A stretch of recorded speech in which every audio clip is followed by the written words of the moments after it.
If you're thinking about purchasing an AR-15, or perhaps already have just purchased an AR-15 but not sure how to accessorize it, well, stick around.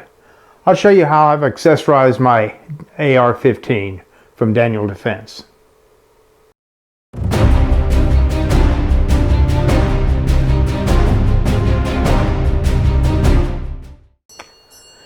If you've purchased an AR-15 or thinking about purchasing an AR-15 and you're not really sure what accessories to put on it, I'm going to give you what I have done, or give you an idea of what I've done with mine. Now, if you're like me, when I purchased my AR-15, I've got a couple of AR-15s, but when I purchased this particular Daniel Defense DD4V7 several months back, I wasn't sure exactly how I wanted to accessorize it. So I've got several different things that I decided I wasn't going to leave on there. Started to weigh down. Each accessory will weigh this thing down, and what you're trying to do is keep the rifle as light as possible. Now, this particular rifle comes in at 6.2 pounds from the manufacturer. That's undressed. For each accessory, each piece of furniture you put on it, it's going to add weight to it. You can easily get well over 10 or 12 pounds if you keep loading it down, and may look like something out of the Terminator movie, look ultra tactical cool, but you know, if you want to carry it around for a while, that tactical cool look is going to wear down on you, and it's going to decrease your efficiency with the weapon itself. Okay, I'm not really going to get into the specifics of the rifle itself. It is mil-spec with an M-LOK rail here and Picatinny on top. The M-LOK is really fantastic. I like the way this was designed. You can fit almost anything on here. Picatinny is good too. I don't like it as a quad rail. Picatinny on top is great for like your optics, your light, stuff like that. Now, the bolt carrier in this thing is an M16 specified specs, so it is military grade type of machining and everything. It's not a military rifle, obviously. It's military spec. The gas block, to let you know, the gas block is mid block, which definitely helps in the recoil of the rifle itself. And if you've shot a lot of rifles, you know what I'm talking about when I say the less recoil, the better. So let's go ahead and get into the accessories I put on this rifle and what I've decided to keep on this rifle. And like I said, I do have other accessories which are in the gun closet. I may do reviews on them. There's nothing wrong with them at all. There's nothing wrong with what I have purchased and decided to take off. I've just decided to change this thing around. It's like a house. You keep changing the furniture around until you find exactly what you want. And what I want to do is keep my rifle as light as possible. And right now this comes in just at about 8 pounds. So from 6.2 pounds to 8 pounds with accessories, you can't complain. Okay, now starting with the sling, I've got the Blue Force sling on here. It's attached to the very front with a QD mount, and over in the rear of the stock, a QD mount here. Now I've got it secured to the rifle itself, so it's not hanging down, flopping around.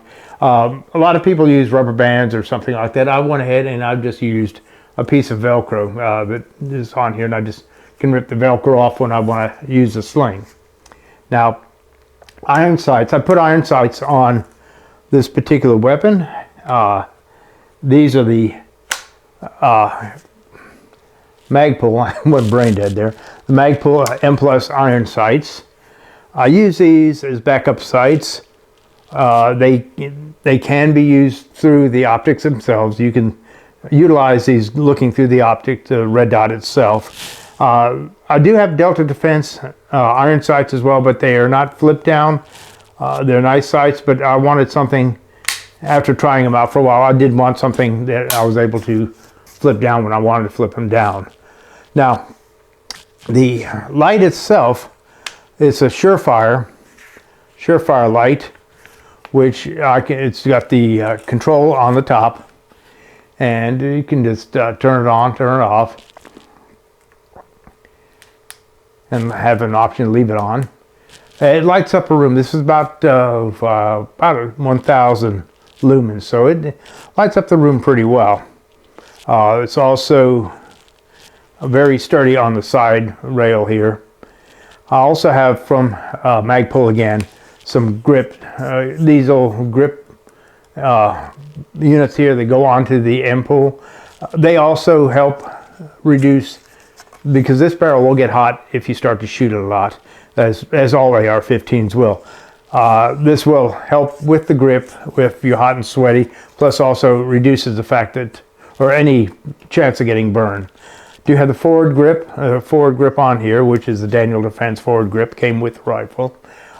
Works well depending on how you use it, and I like it like this because depending on how you can hold it, you can get to that switch to turn it off and on. Now let's go to the optics.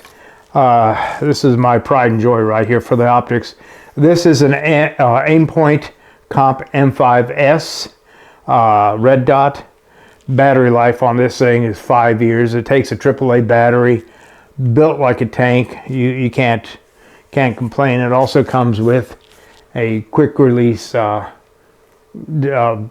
right here. All you have to do is just lift it up, flip it open. You can take this red dot off.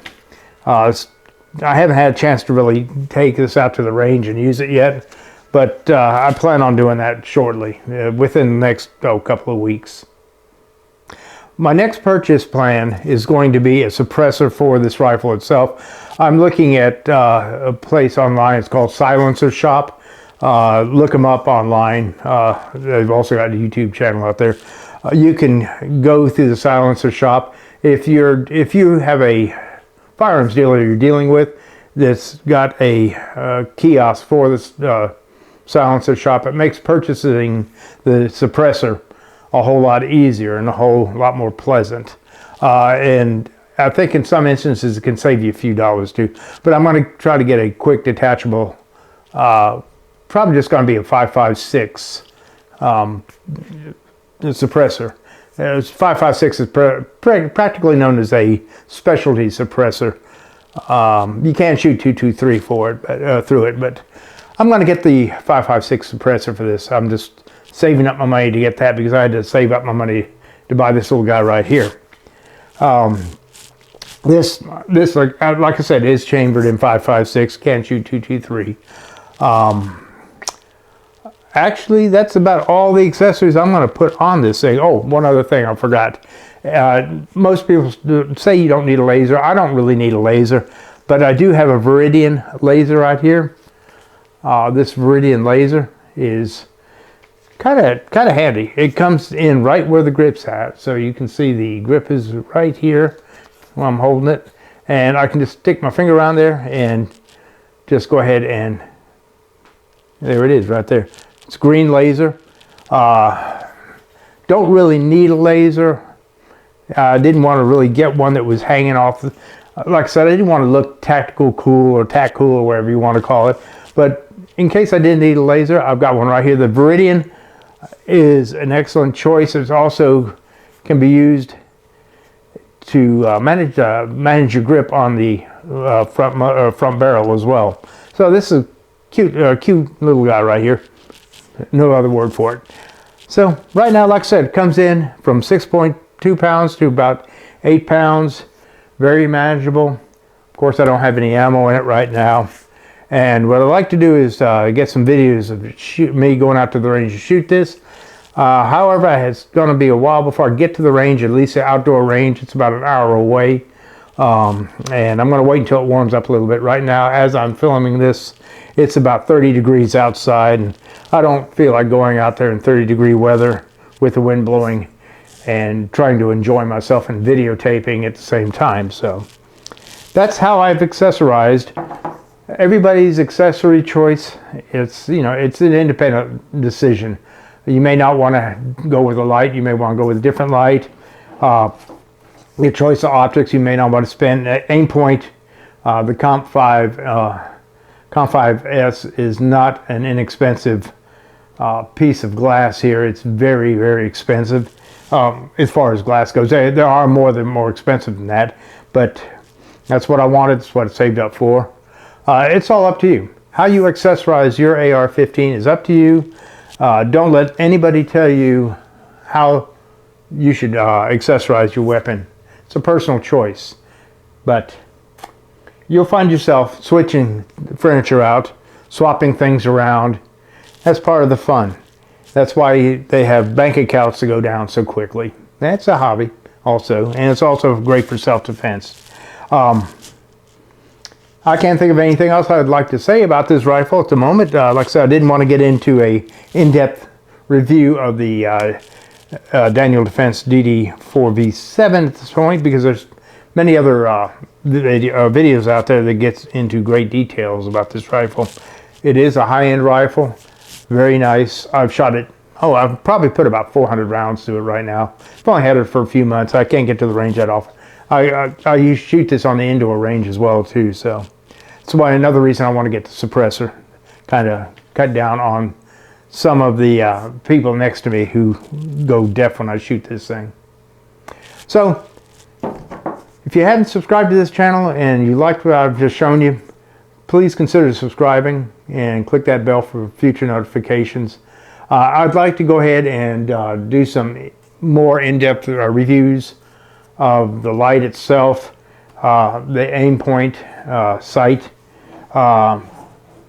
Really not much I can say about the Blue Force sling, except it's very durable and it does come with the QD mounts on it, so it's an excellent sling. And like I said, there's so many darn accessories out there. Don't make what I buy your decision unless you really want to. Search around, ask other people. Again, if you haven't subscribed, consider it. Click that bell for notification. Till next time, be careful out there. This is Steve for Florida Responsible Carry.